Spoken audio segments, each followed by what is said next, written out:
Depuis la nuit des temps, il existe un secret. Il fut utilisé par Adam, le premier homme, et transmis de génération en génération, en passant par Noé, Moïse, le roi David, jusqu'à nos jours. Chafetz Chaim et le Chazon Ish et bien d'autres l'utilisaient. Le Mashiach lui-même en est le détenteur. Ce secret se retrouve dans la majorité des écrits des grands d'Israël. Grâce à ce secret, on peut tout obtenir. La réussite, le mariage, la guérison, tout sans exception. Certains le nomment isolement, d'autres la prière ou encore conversation. Mais son nom originel est Hitbodedut, c'est-à-dire parler avec le Créateur. Rabbi Nachman enseigne que l'Hitbodedut est la chose la plus grande et la plus élevée de toute la création. Un jour, Rabbi Nachman dit à ses élèves : est-il possible de laisser Dieu lancer des décrets dans le monde sans réagir ?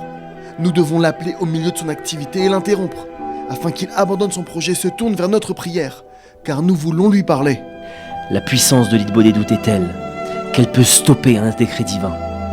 Chacun d'entre nous peut lui aussi stopper cette pluie de mauvais décrets qui s'abattent sur Israël. Comment ?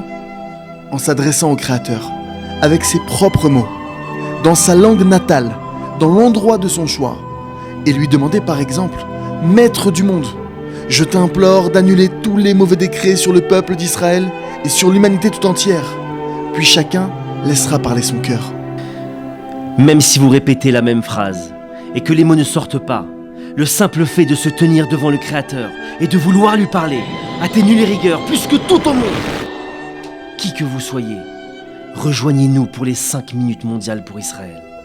5 minutes où tous ensemble, nous allons implorer la miséricorde divine. Le dimanche 1er novembre 2015, à 17h pour Jérusalem, à 16h pour Paris, 10h pour New York, 16h pour Madrid. Participez aux 5 minutes de prière personnelle pour Israël, où que vous vous trouviez. Et ainsi, transformons la rigueur en miséricorde.